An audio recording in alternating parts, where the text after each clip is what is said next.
a história de Deus nessa nação. Proclamarei a todos os povos a sua lei.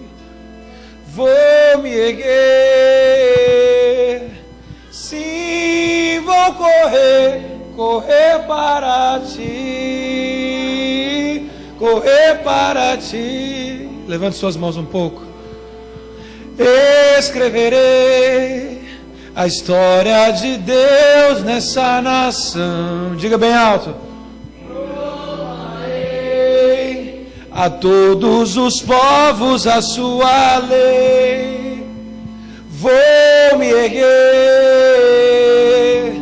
sim, vou correr para ti. Você que tem fé, cante mais uma vez. Escreverei a história de Deus nessa nação. Proclamarei a todos os povos a sua lei. Vou me erguer,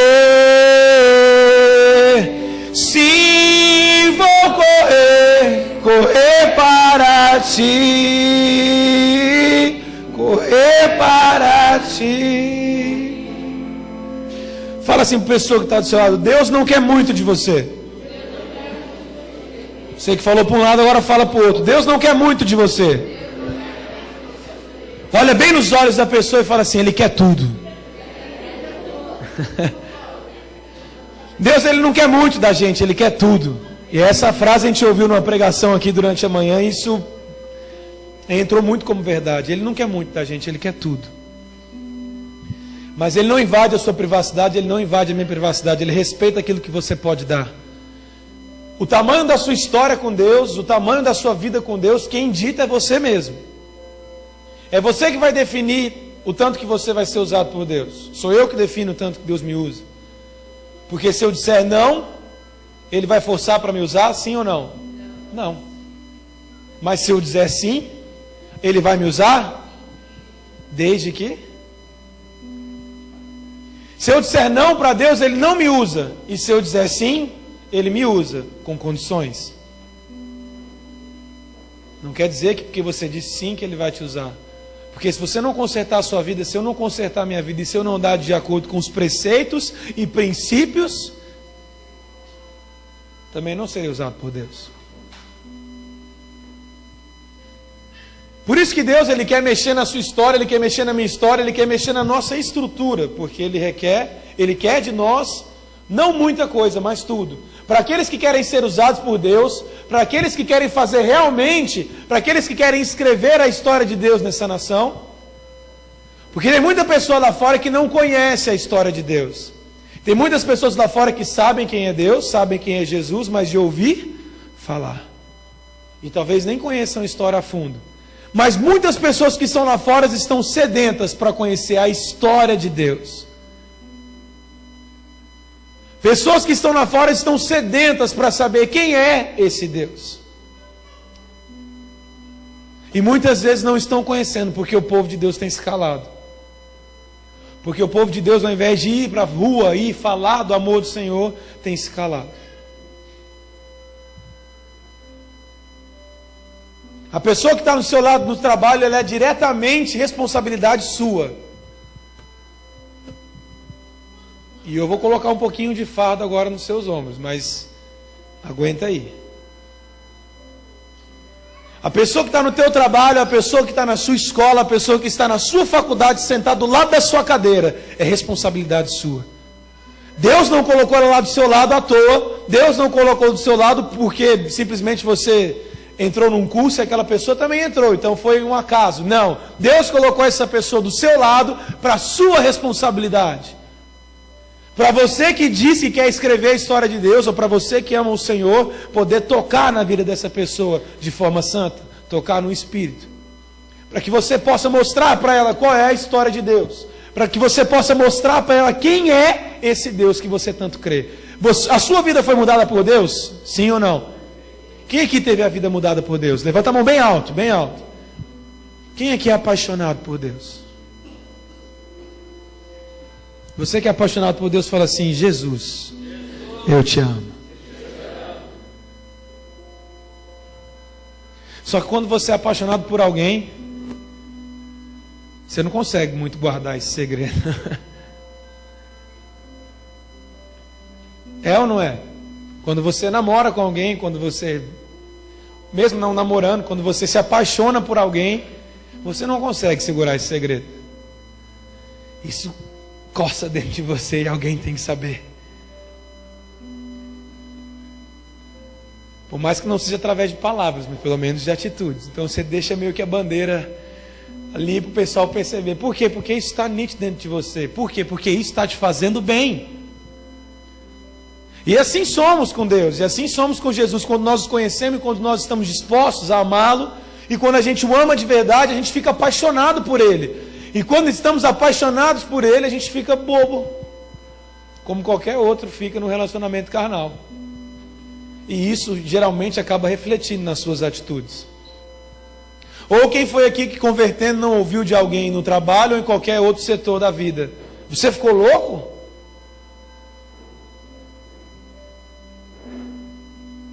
Vamos beber? Ah, não. Não faço mais não. Por quê? Porque eu me converti a você, crente.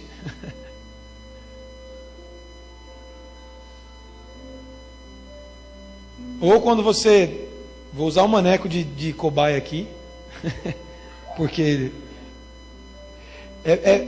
O meio do testemunho é meio embolado no meio de campo, mas o final é bênção.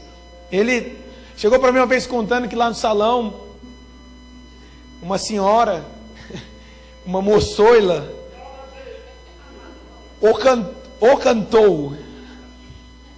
Chegou e falou com ele que queria...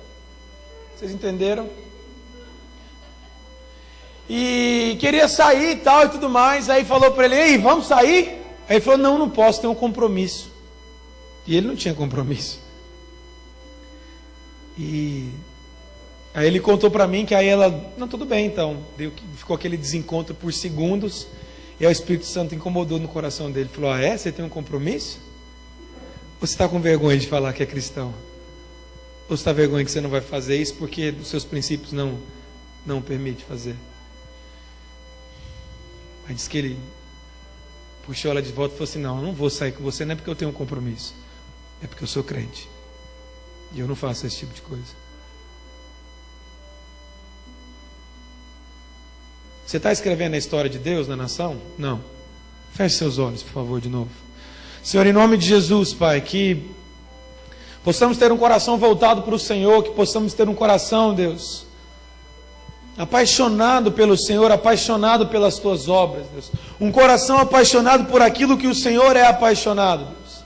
Que possamos falar aquilo que o Senhor tem para dizer, que possamos ouvir o que o Senhor tem para nos falar, que possamos ver aquilo que o Senhor quer nos mostrar, Deus, e que venhamos entender a Tua voz, e que venhamos entender o princípio e o propósito desse tempo, que venhamos responder corretamente para o propósito do Senhor nas nossas vidas, nesse tempo, nessa nação, Pai, em nome de Jesus, amém? Abra sua Bíblia lá em Isaías 6, por favor.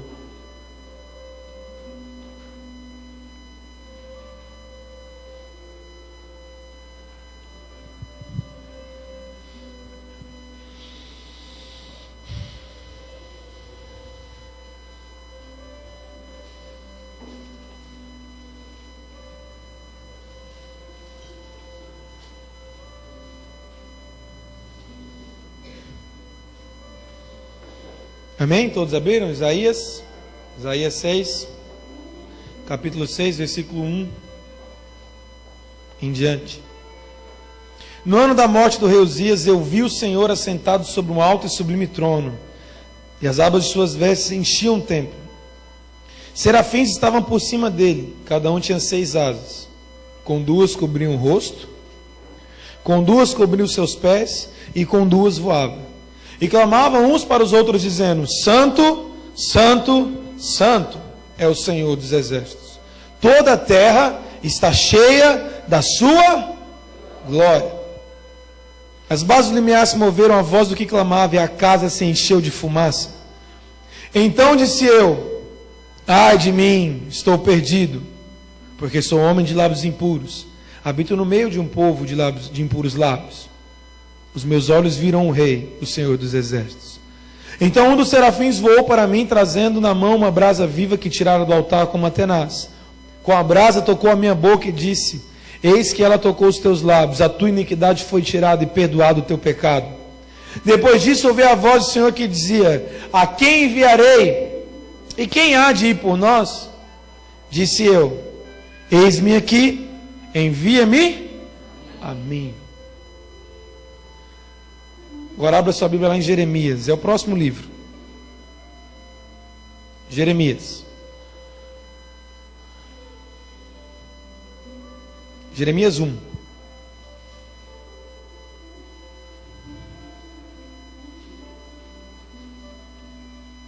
Jeremias 1, versículo 4. A mim me veio, pois, a palavra do Senhor dizendo: antes que eu te formasse no ventre materno, eu te conheci, e antes que saísse da madre te consagrei, e te constituí profeta às nações. Então lhe disse eu: ah, Senhor Deus, eis que não sei falar, porque não passo de uma criança.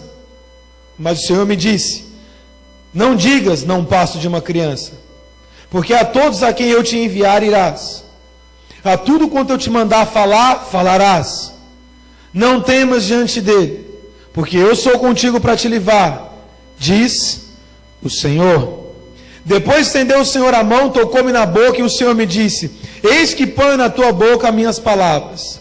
Olha que hoje te constituo sobre as nações e sobre os reinos, para arrancares e derribares, para destruíres e arruinares, e também para edificares e para plantares. Aqui a gente vê duas histórias diferentes, parecidas, mas um pouco diferentes. A gente vê dois profetas no início do ministério deles, Isaías e Jeremias. E o Senhor aparece para os dois.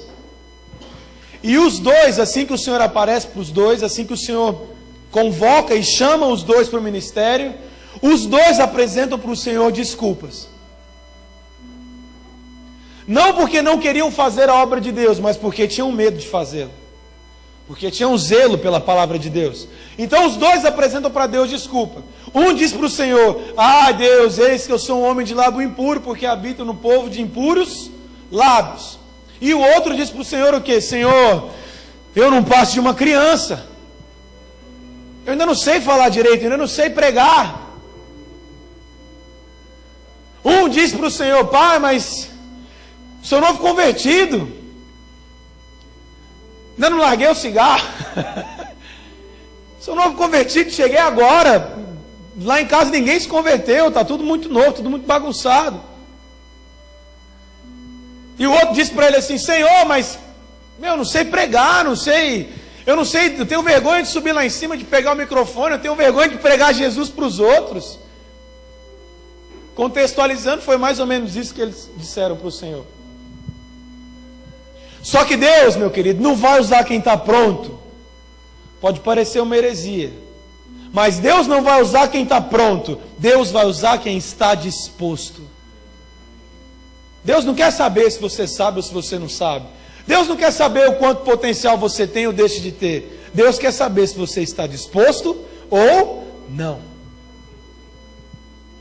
O que importa para Deus é como está o teu coração. Não é as habilidades da sua mão. Porque uma pessoa pronta pode passar a vida inteira pronta e nunca fazer a vontade de Deus. Uma pessoa qualificada, uma pessoa com potencial, pode passar a vida inteira e morrer com as pessoas falando: nossa, mas fulano tinha tanto potencial. Já ouviu isso ou não? Mas tinha tanto potencial, por quê? Porque foi pronto, mas nunca foi disposto para fazer aquilo que foi chamado para fazer. Mas quem é disposto, um dia fica pronto. Você crê nisso? Aquele que é disposto, um dia vai ficar pronto. Mas nem todo mundo que está pronto, um dia se dispõe a ficar disposto para Deus. Esse é o problema da igreja, e esse é o problema muitas vezes dos ministérios que estão por aí. Pessoas que acham que porque estão prontas e ainda não estão fazendo são injustiçadas, E pessoas que, quando são questionadas a fazer, não querem fazer ou têm medo de fazer porque não estão prontas. E você vê na Bíblia quase todas as pessoas que foram usadas por Deus para fazer alguma coisa, por algum chamado ou com algum propósito, não estavam prontas. Quando Deus chega para Moisés e fala: Moisés, eu vou te usar para libertar o povo do Egito. O que ele fala para Deus? Eu já estou velho, estou com 80 anos, não sei falar. Alguns estudiosos dizem que possivelmente ele poderia ser gago, ou por causa da velhice já não... Ele está falhando meio assim, viu? Você não entende muito bem. Quando o Senhor chega para ungir Davi rei, aonde que Davi estava? Estava fazendo o quê? Ir lá no lugar de rei? Por um acaso não? Aonde está o próximo rei? Qual é o título do próximo rei? Vou falar alto. A Carol falou. Alguém falou aí. O título do próximo rei é príncipe. Quem vai ser o próximo rei? Ele não está pastoreando, não está no pasto, ele está no palácio. O cara que vai receber a coroa para estar no trono, ele não está no pasto, ele está dentro do palácio. Mas o Senhor, do jeito louco dele, o que ele faz? Saul era rei naquela época, e o príncipe a ser o próximo rei, quem era? O filho dele, que se chamava Jonatas. Esse era o próximo rei. Mas o Senhor não quer usar quem está pronto, o Senhor quer usar quem está disposto. Então, a palavra de Deus fala que depois que Saul pecou, eis que o Senhor disse para o profeta Samuel: eu estou procurando e já achei um homem segundo o meu coração.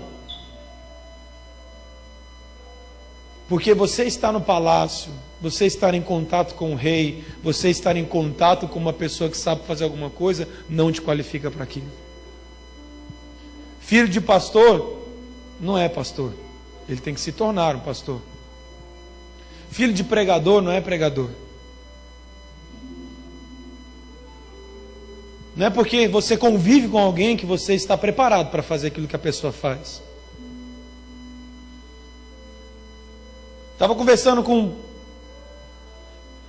uma pessoa lá em casa esses dias, e ela estava falando: às vezes eu acho que podia ter um pouquinho mais de proximidade, porque eu acho que essa proximidade vai gerar um pouco mais de vida, vai gerar coisas benéficas. Amém, gera mesmo, desde que entendam um princípio. Mas mais do que a proximidade, fazer o bem ou preparar alguém, não é a proximidade que vai nos deixar preparados, mas é ouvir o que a pessoa tem para dizer. E aí eu citei, vou citar publicamente porque ele vai ser consagrado aqui na igreja, tem o exemplo do Bruno. Se você for olhar para uma ordem cronológica dentro de uma igreja ou dentro de qualquer outro ministério, o Bruno não seria consagrado pastor tão cedo, porque teria outras pessoas na frente dele. Amém? Pessoas, por exemplo, que andam comigo há mais tempo que ele. Pessoas que pela ordem de estar na igreja, ou os anos que estão na igreja, seriam consagrados mais. E pessoas até que andam mais perto de mim. Mas andar perto de alguém não quer dizer que eu vou parecer com essa pessoa. O que vai ser benéfico para mim não é andar perto do que o pastor Benito tem para dizer. Não é eu só conviver com ele, nem eu só ficar do lado dele. Não é eu ir com ele para todo lugar que ele vai, eu ir com a pastora Cláudia para toda pregação que ela vai, eu ir de carro com ela, eu levar ela para os lugares, eu buscar ele nos lugares, eu dormir na casa dele, eu caminhar com ele para cima e para baixo. Isso não vai me qualificar para ser um bom pastor. O que vai me qualificar para ser um bom pastor não é o tempo que eu gasto com ele, mas são as palavras que saem da boca dele, o que eu faço com elas. E às vezes a diferença que aconteceu na vida do Bruno foi isso, é que ele não anda comigo há muito tempo, não anda com os pastores há muito tempo. Mas o tempo que ele anda com a gente, ele faz tudo aquilo que a gente pede para ele fazer. E ele coloca em prática tudo aquilo que é falado na vida dele, para que se cumpra a vontade de Deus no coração dele. E aí Deus pega aquele que não está pronto, mas que está disposto, e faz de ponta cabeça. Outras pessoas estariam prontas, mas talvez não estão dispostas. Tivemos um que andou muito perto comigo, que quase foi. que hoje infelizmente está por aí, mas em nome de Jesus um dia Deus vai lá pegar o coração dele de volta. Pronto, potencial incrível. A palavra dele eu achava mais louca que a minha. Sentava para ouvir a palavra dele e falava, mano, esse cara vai longe, velho. Pegada que ele tinha com jovens, com adolescentes, com o ânimo que ele tinha, o gás que ele tinha, eu nunca tive. Aliás, sempre fui muito mole para esse tipo de coisa. Nunca tive gás, e sempre teve gás, sempre foi para cima, sempre esteve pronto. Mas nunca disposto. Todas as pessoas que estavam prontas na Bíblia aprontaram alguma coisa e deram trabalho para Deus. Sansão, estava pronto ou não estava? Sansão nasceu pronto, meu querido. Não é que ele estava pronto, ele nasceu pronto. A palavra de Deus fala que o Senhor chega para a mãe e para o pai dele e fala, ó, consagra esse menino desde o ventre, porque ele vai nascer nazireu. Ele vai nascer consagrado. Então, desde o ventre, aquele menino foi preparado. E a palavra do Senhor fala que homem forte na terra não teve igual ele. Então, se você parar para pensar, ele teve um convívio de separação, de santidade, de ser separado para Deus desde o ventre. Foi o homem mais forte do mundo. Foi o homem mais forte da história. Ele estava pronto, qualificações físicas e qualificações hereditárias, qualificações de estar no lugar certo na hora certa, mas nunca esteve disposto a fazer a vontade de Deus. Sempre colocou os próprios prazeres em primeiro lugar. Afinal, a unção do Senhor está sobre mim. Pessoas que estão por aí, meu querido, brincando com o chamado que Deus colocou nas mãos. Pessoas que estão por aí cheias de talento, mas que olham para o dia a dia, ou olham para os prazeres da carne e preferem ceder às tentações do mundo, porque afinal eu sou qualificado para fazer. E a hora que o Senhor me pegar, eu estou aí.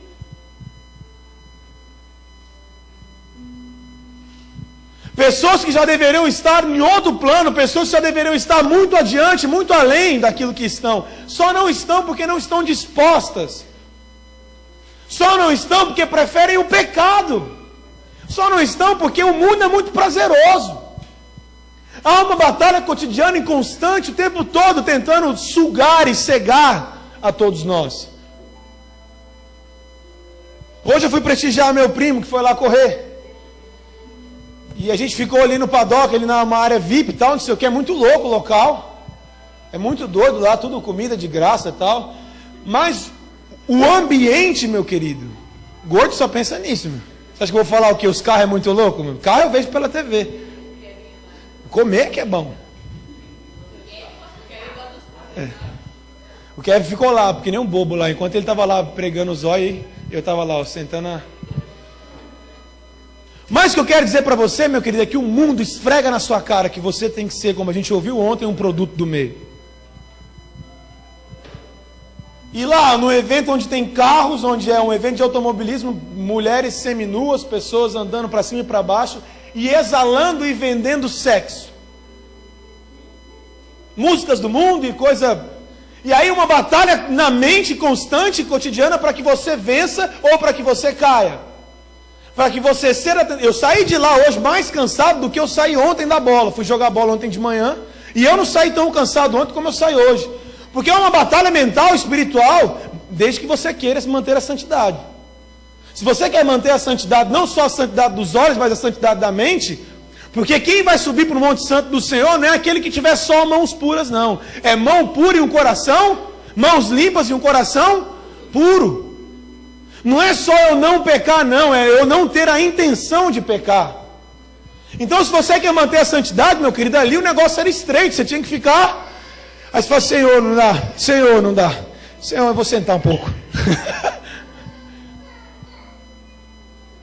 E eu saí de lá exausto, cansado, fisicamente e mentalmente.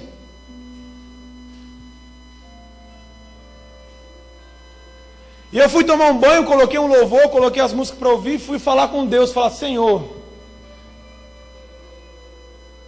eu sou casado, graças a Deus, amo a minha esposa, sou fiel a ela, tenho uma filha, e tento manter a minha postura com ela ou sem ela estar perto. Ela não estava comigo lá, mas eu tento manter a minha postura com ou sem ela estar presente comigo. E para mim já foi complicado, que sou pastor e é difícil. Eu fico imaginando o que não acontece com a cabeça dos jovens de hoje em dia. Eu fico imaginando o quão difícil não é para o futuro da nossa geração. Mas sabe o que vai fazer a molecada que está crescendo? Sabe o que vai fazer os adolescentes que estão crescendo, os jovens que estão crescendo, conseguir vencer essa batalha? É fazer com que eles entendam quem é Jesus. E fazer com que eles tenham um coração disposto para fazer a vontade de Deus. Eu não quero deixar o Thales pronto para fazer a vontade de Deus. Eu quero que ele pelo menos tenha disposição de fazer a vontade de Deus. Pode ser que ele não saiba fazer muita coisa. Pode ser que ele não tenha qualificações para tocar, para fazer muitas coisas. Mas é um cara que quando chega, até a hora que vai embora, sem que eu peça para ele está ajudando para fazer alguma coisa. Está ali no computador, ou sem que eu peça, eu estou ali guardando as coisas com o Kevin, ele vai lá e já pega da minha mão as coisas, começa a guardar junto, enrolar. Está pronto para fazer alguma coisa? Não, ainda não. Porque talvez nem saiba fazer muitas coisas, mas ele está disposto. Aí Deus pega um cara que nele que está disposto e deixa ele pronto. Para enviar para o mundo contar a história de Deus. E Sansão, talvez um dos caras mais prontos da história. Para mim foi o cara mais burro da Bíblia. Porque, nossa, mano, como dá raiva de quem já leu a história de Sansão aqui inteira. Depois lê, está lá em Juízes, começa em Juízes 13. Nossa, cara, como dá raiva de ler, né? A gente tá vendo de manhã para ler a Bíblia aqui, eu, o Ian e o Kevin, e cada um está lendo um trecho diferente da palavra, e o Ian está lendo leu essa semana justamente esse trecho. E aí toda hora ele falava, mano, Sansão é muito burro, velho. Como que um cara com potencial desse deixou isso acontecer? Mas não é só ele não, cara. A nossa geração é uma geração de Sansão, uma geração de Esaú, de pessoas com potencial, de pessoas com a primogenitura, de pessoas com a bênção derramada, mas que trocam por qualquer prazer do mundo. Preferem trocar estar na casa de Deus, fazendo a obra de Deus, para ir para o mundo fazer sexo. É bom? Pra caramba, mano. Mas Deus estabeleceu um princípio de casamento, para que pudesse fazer isso da forma certa, santificada. É isso que Deus quer. Pessoas que ao invés de estar aqui ceando com o Senhor, tomando do cálice, estão lá fora enchendo a cara. É bom? É bom. Mas isso vai te custar tempo. E eu estou falando isso não é porque eu quero ser chato com você, não. É porque eu fui para lá também. É porque eu também fui beber, também usei droga, também fiz escarcéu. E hoje eu estou com 30 anos, colhendo um atraso absurdo na minha vida, no meu ministério, porque eu fui lá comer o que o mundo tinha para me oferecer. Aí todo mundo falava, pô, Lucão, sai daí, mano. Lucão, não vou, eles não valem. Aí os amigos, até outras pessoas que estavam andando comigo, mas que estavam na pegada na época, pô, Lucão, mano, cara, Deus tem um negócio para você. E aí, quando você está nessa condição, você fica tão vulnerável para o meio que todo mundo que fala te irrita. Os caras vêm falar de Jesus para você quando você... Aí o que você fala? Eu sei, mano. Eu sei. Fui conversar com um amigo nosso, a gente fez um culto na casa de um amigo nosso. E eu morei com eles um tempo. E aí o mais novo é um moleque sensacional. Eu amo demais ele. Só que o moleque está destruído. Destruído. Drogas e está destruidaço. E a gente fazendo culto lá, eu fui lá, abracei ele. Falei, cara, não desiste de Deus não, mano. Não desiste de Deus. Não desiste do que Deus tem para fazer. Estou falando para você de experiência própria, porque isso gerou atraso na minha vida. Eu não quero que você passe pela mesma coisa. Abracei e falei, não desiste de Deus não, cara. Ele falou, não, cara, não desisti não, cara. Continuo amando a Deus, eu amo Deus, eu continuo... Deus para mim continua sendo o mesmo. Eu tenho Deus como único Senhor, como único Salvador. Eu só não encaro muito mais o cristianismo da mesma forma que eu encarava antes. Deus é o mesmo para mim. Ele não deixou de ser meu pai, não deixo de amá-lo. Eu amo Deus. Deus, ele é o mesmo dentro do meu coração. E aquilo foi um soco no meu estômago, porque eu falei, como é que eu saio dessa agora? Porque eu ia falar para ele, ó, Deus... E queria falar tanto de Deus para ele, ele falou tudo que eu queria falar. Ele falou que Deus continuava sendo para ele essa pessoa. E aí, eu baixei minha cabeça por um segundo, falei, Espírito Santo, dá uma força aí, mano, porque senão eu vou bater nas costas dele e falar, então tá bom, então eu vou estar orando por você. E na hora Deus falou comigo, e eu falei com ele, eu falei assim, mas o que importa não é quem é Deus para você. Porque se você acha que Deus é Senhor ou não, Ele não está nem aí. Não é você achar que Ele é Senhor que Ele vai deixar de ser Senhor. Não é se você deixou de achar que Ele é Salvador que Ele vai deixar de ser Salvador. Se você acha que Ele é poderoso ou não, o problema é seu. O importante não é quem é Deus para você, mas é quem é você para Deus. Aí, Lucão, aí você me pegou, mano. Eu vou pensar nisso aí. Ufa. Foi no limite essa. Mas o que importa não é quem é Deus para você, porque Ele continua o mesmo ontem, hoje e para sempre o será. Ele é o mesmo. Se você acha que Ele é bom ou não, o problema é seu, cara. Ele continua sendo bom. Se você acha que Ele é pai ou não, o problema é seu. Se você tem as suas frustrações, cara, em nome de Jesus, um dia Deus vai curar teu coração. Mas Ele vai continuar sendo quem Ele é. Ele é imutável. A natureza de Deus é imutável e é santa. Ele é o mesmo. Santo, que era, que é e que há de vir. Mas agora, quem é você para Deus? Quem é você para Deus? É um cara pronto ou é um cara disposto? É uma pessoa pronta ou uma pessoa disposta? Porque eu conversei com uma pessoa essa semana e ela falou assim, pastor, eu não estou pronto. Eu falei, Deus não quer saber se você está pronto, Deus quer saber se você está disposto. O resto deixa aquele... Não estou falando de falta de qualificação para fazer o que Deus chama para fazer. Vá atrás, vai estudar a Bíblia, vai estudar o teu instrumento, vai estudar aquilo que Deus chamou para fazer. Eu estou falando de coração, aquilo que está dentro de você. Um outro cara que estava pronto, Absalão, filho do rei Davi. Acontece uma bagunça com os filhos dele, um filho vai lá, um dos irmãos de Absalão vai lá e estupra. O meio-irmão dele vai lá e estupra a irmã dele. Filhos do mesmo pai, só que de mães diferentes. Aí ele, nervoso porque o pai não tomou nenhuma atitude, vai lá e mata o meio-irmão dele. Foge, fica 2 anos fora, depois volta, porque o pai o perdoou. Contato com o trono, morava no palácio. A palavra de Deus fala que Aitofel, o pai de Betseba, que era com quem Davi caiu, irritado com a condição do que ele fez com Betseba, ele começa, ao invés de ser um conselheiro de Davi, porque ele era um conselheiro de Davi, ele passa a ser um conselheiro de Absalão. E Absalão começa a reunir para si pessoas importantes dentro do reino. E o conselho que o povo dava para ele é assim, você tem que ser o próximo rei, cara.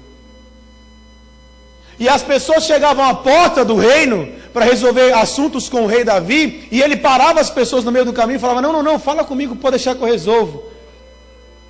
E ele falava para as pessoas assim, como o rei poderia ter disposição para resolver todos os problemas do povo, como eu tenho. Ou seja, o que ele está querendo dizer, eu estou pronto para ser rei. Só que as pessoas que estão prontas e não querem ceder ou não querem fazer da forma correta, elas acabam usurpando o direito de algo. E ele vai lá e ao invés de esperar o tempo dele, ele vai lá e toma. Ele vai lá e usurpa o trono do próprio pai. E o pai foge. E Davi se vê obrigado a fugir. Depois Davi volta. E numa batalha entre os que fugiram com Davi e o exército do próprio reinado de Israel, há uma batalha, e Absalão, quando tenta fugir, a palavra de Deus fala que ele é preso pelos cabelos e fica pendurado pelos cabelos.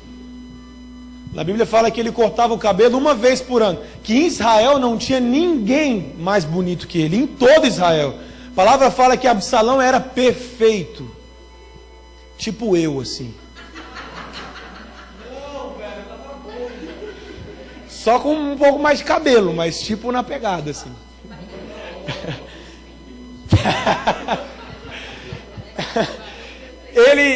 A palavra de Deus fala que ele cortava cabelo uma vez por ano. E quando ele cortava o cabelo uma vez por ano, pesava, era 1,6 kg de cabelo. Toda vez que ele cortava o cabelo. E isso não vai mudar em nada a sua vida, como não mudou a minha, mas é uma historinha engraçada, porque eu olhei aquilo, achei legal. E é legal, né? Então, mas é isso. Ele era bonitão. Aí por isso que depois você entende por que ele fica preso pelos cabelos. Porque ele tinha cabelo pra caramba. E ele fica preso pelos cabelos. E o rei Davi tinha pedido para que não matasse Absalão, para que trouxesse ele com vida. Mas Joabe, sanguinário, assassino, vai lá e enfia a lança 3 vezes nele. Mas ainda assim ele não morre. E a palavra de Deus fala que os jovens que seguravam as armas de Joabe vão lá e matam Absalão. Sabe quem é que vai acabar com o pecado na nossa geração? Somos nós, os jovens. E jovem não é de idade não, jovem é aquele que tem disposição para fazer a obra de Deus. Aquilo que Joabe não conseguiu fazer, porque talvez a idade não permitia mais, os jovens foram lá e acabaram o serviço. Aquilo que o pastor Beni não conseguiu fazer, somos nós que vamos fazer. Aquilo que o pastor Paulo não conseguiu fazer, somos nós que vamos fazer. É a nossa geração. E aquilo que a gente não conseguir fazer, os nossos filhos vão fazer. Mas para isso a gente tem que ensinar a nossa geração a buscar a face de Deus. Sem santidade ninguém verá a Deus. Não adianta a gente chegar aqui na igreja, levantar a mão e ficar cantando santo, santo, santo é o Senhor. Ele é santo, a natureza é imutável. Mas o que isso representa para mim? Eu não quero só adorá-lo dizendo que ele é santo, eu também quero ser santo. Porque só assim eu vou mudar minha geração.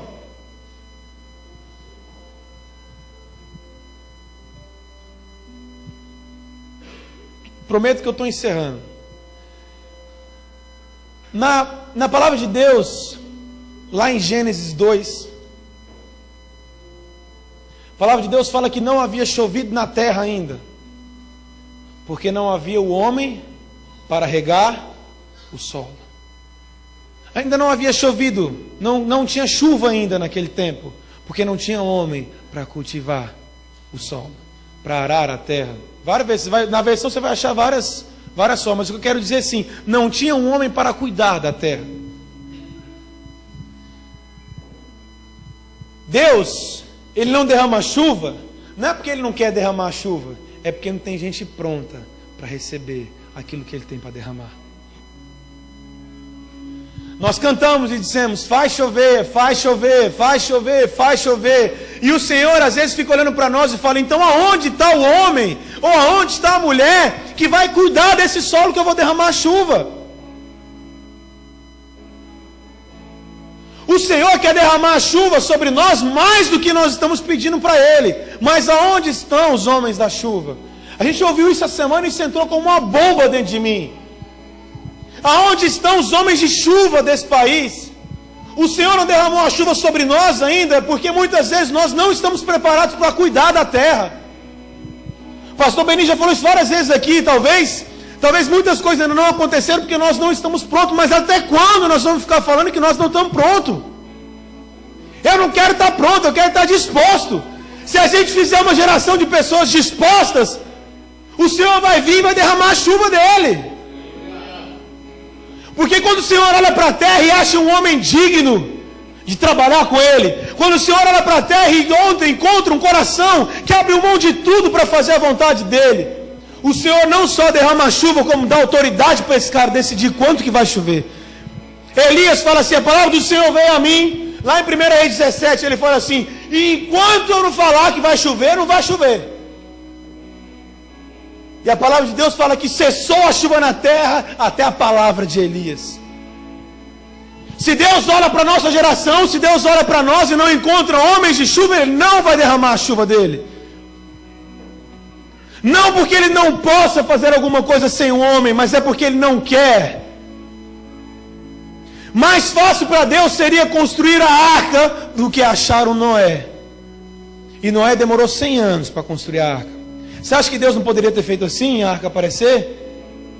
Mas Deus não faz nada sem um homem, não porque Ele não pode, mas porque Ele não quer. Porque Ele te criou e Ele te formou para te usar. E se você não estiver disposto, Ele vai ser obrigado a levantar a próxima geração. Próxima não, a outra geração. Porque nós temos que preparar a próxima geração. Se o Senhor todas as vezes tiver que levantar uma outra geração, é porque a geração anterior falhou. O Senhor, em nome de Jesus, não vai levantar uma outra geração, vai levantar a próxima geração. E enquanto Elias falou que não ia chover, não choveu. Mas quando Elias olhou para o céu e disse: vai chover, falou para Acabe: corre que está barulho e barulho de chuva. E Acabe olhou para o céu e um sol estralando, o céu aberto. A palavra diz que não tinha nenhuma nuvem. Acabe olha para o céu, deve ter pensado: esse cara está louco, porque como que vai chover, não tem nenhuma nuvem aqui. Mas há uma palavrinha chamada autoridade no reino do Espírito. Acabe, quando ele ouve de Elias, prepara o carro e corre, porque vai chover, porque há barulho de chuva. Acabe, ao invés de olhar para o céu para confirmar se ia chover ou não, ele olha para os olhos do profeta, arruma o carro e corre.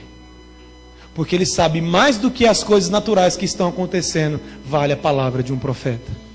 Mais do que as visões naturais que estão à nossa volta, vale a palavra de um homem de Deus. Se ele que é usado por Deus falou para mim que vai acontecer, mas as circunstâncias estão dizendo que não, eu fico com a palavra de um homem de Deus. Mas a pergunta é: aonde estão os homens e as mulheres de Deus?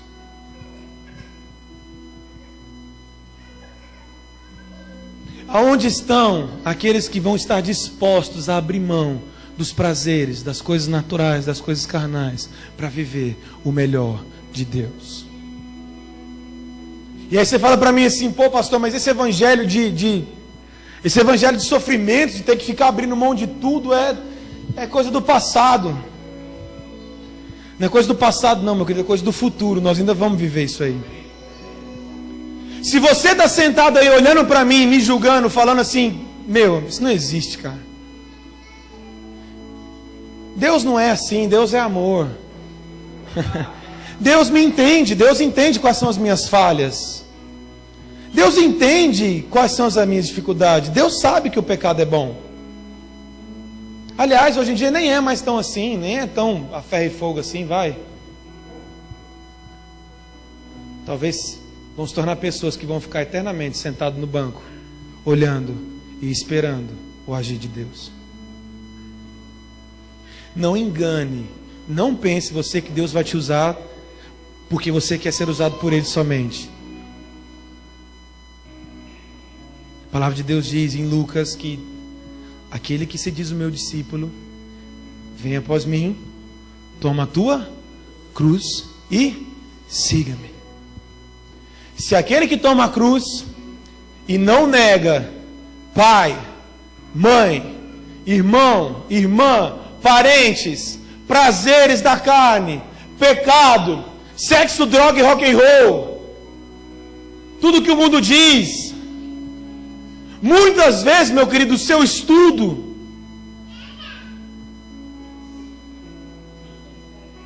e ela termina dizendo assim: e aquele que não nega a si mesmo não pode vir após mim e não será chamado meu discípulo. O mesmo Deus que falou aquilo é o mesmo Deus que está falando com a gente hoje. Você quer ser discípulo de Jesus? Você quer ser usado por Deus, meu querido? O evangelho é o mesmo. Se você quer ser usado por Deus, você vai ser obrigado a abrir mão das coisas naturais, das coisas carnais. Assim como sem santidade ninguém verá a Deus, sem santidade ninguém vai ser usado na exatidão daquilo que seria por Deus. Você quer ser usado, você quer ser a resposta de Deus para essa geração? Então primeiro você tem que ter o coração disposto a fazer a vontade de Deus.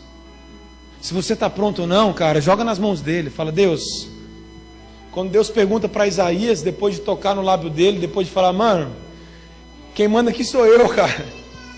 Aí Deus pergunta, depois de toda essa experiência maluca que Isaías teve, Deus pergunta para ele assim: Isaías, a terra clama, a quem que eu vou enviar? E aí Isaías entendeu e falou: eis-me aqui, envia-me a mim. Porque não é pelo que ele sabia, mas é pelo toque que ele havia recebido do Senhor. Eu tenho um anseio de ser usado por Deus para mudar a minha geração. Nós temos um anseio de fazer parte de uma geração que vai mudar a história dessa nação. Mas sabe por que o mundo está como está? Sabe por que o mundo está corrompido como está? Porque a igreja está omitida, a igreja tem se omitido. Sabe por que ainda tem assassinatos como tem? Sabe por que ainda tem roubo como tem? Sabe por que ainda tem drogas como tem? Porque a igreja está escondida. Porque se a igreja avançar, o inferno recua.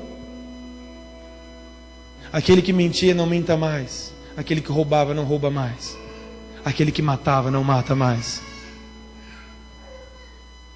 Então a cada passo que a igreja dá, avançando, o inferno dá um passo, recuando. Se o mundo está como está, se a violência está como está, é porque a igreja não está avançando mais. É porque a igreja parou em algum momento. E a igreja que eu falo é a igreja de Cristo. E o Senhor nos chamou para acordar essa geração. O Senhor nos chamou, o Senhor te chamou para acordar essa geração. Não deixa de ser usado por Deus por coisas banais, meu querido. Uma hora passa. E como eu me arrependo de ter gastado quase 6 anos da minha vida no mundo com coisas banais, com drogas e com bebidas e com outras coisas. Porque já era para eu estar 6 anos à frente daquilo que Deus é para fazer para mim. Aí você fala assim, mas pastor, é tudo na mão de Deus. Deus usa isso aí, usa. Mas eu me arrependo muito. Porque foi um tempo que eu joguei fora, foi um tempo que eu joguei no lixo. Pastor, mas agora o senhor tem autoridade para falar com o drogado. Não é a droga que me dá autoridade para falar com ele, o que me dá autoridade é a Bíblia. O que me dá autoridade para falar com o homossexual, graças a Deus, não é eu experimentar disso. É a Bíblia. E nunca experimentei, Jesus amado. Aleluia. Aleluia. Ficou meio estranho, né? Não, mas não experimentei não. Acredita. Acredita. Não experimentei não. É porque muita gente pensa nisso. Ah, pastor, mas agora o senhor tem autoridade para falar com os jovens que bebem, que fumam, que já transaram ou que usam droga. O fato de eu ter feito tudo isso também não me deu autoridade nenhuma para falar com eles. Só gerou atraso e desgraça na minha vida. Porque enquanto eu fazia, eu não conseguia falar com eles.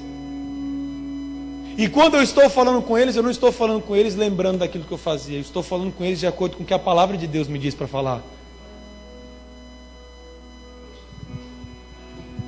Meu querido, o pecado é bom. Quero encerrar dizendo isso. O pecado é bom, o mundo é bom, é prazeroso. É bom o que eles têm para oferecer lá fora. É interessante o que eles têm para oferecer lá fora. Mas isso não vai mudar a sua vida. Como nós vimos ontem, Jesus está voltando. Oh, glória a Deus por isso. Jesus está voltando. E nós temos saudade. Eu tenho saudade dele. Como eu quero que ele volte logo. Ou como eu quero que ele volte logo, cara. E eu queria que você tivesse isso no seu coração. Você que diz que é apaixonado por ele, o seu coração tem que estar clamando para que ele volte logo. Você fala assim para mim, pastor, mas ainda não casei, eu ainda não tive filho, ainda não fiz algumas coisas que eu sonhava fazer. Nada disso se compara à presença de Deus. Eu quero ser usado por Deus. Eu gostaria que você fechasse seus olhos e ficasse de pé.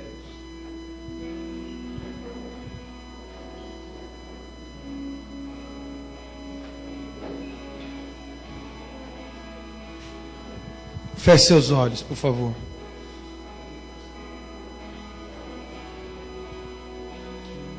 Chover, faz chover, abre as comportas do céu e faz chover, faz chover, abre as comportas do céu e faz chover. Feche seus olhos por um instante. Aonde estão os homens da chuva e as mulheres da chuva? Aonde estão aqueles que estão dispostos a serem usados por Deus? Aonde estão aqueles que estão dispostos a serem a resposta de Deus para essa geração? A nossa geração tem clamado por um povo sedento. A nossa geração está morrendo lá no mundo. A nossa geração está morrendo nas drogas, no sexo, no rock. Nossa geração de jovens tem morrido lá fora. e tem clamado por um povo que vai lá resgatar, vai lá mudar a vida deles. Aonde estão aqueles que vão ser a resposta dessa geração? Aonde estão aqueles que vão ser a resposta do clamor da terra? Aonde estão os homens da chuva, as mulheres da chuva? Aonde estão aqueles que vão olhar para o céu e falar: Pai, faz chover, porque eu vou cuidar da terra. Porque eu vou cuidar da terra, Pai. Pode mandar chuva. Aonde estão aqueles que estão dispostos a abrir mão de tudo pelo Senhor? Não por homens, não por uma ideologia barata, não por dinheiro, mas pelo Senhor. Para mudar a história do nosso país. Onde estão as pessoas que vão dizer para Deus: Pai, pode ser que eu não saiba fazer muita coisa, mas eis-me aqui, envia-me a mim. A mesma pergunta que Deus fez para Isaías há milhares de anos atrás, Ele faz hoje. E Ele pergunta para nós essa noite: a terra clama, a terra clama por mudança, a terra clama por santidade. A quem eu vou enviar? Você que tem no seu coração essa disposição, sai do seu lugar e vem aqui na frente. Você que entendeu o que foi falado aqui essa noite, e você quer fazer parte da resposta de Deus para essa geração, sai do seu lugar e vem aqui na frente.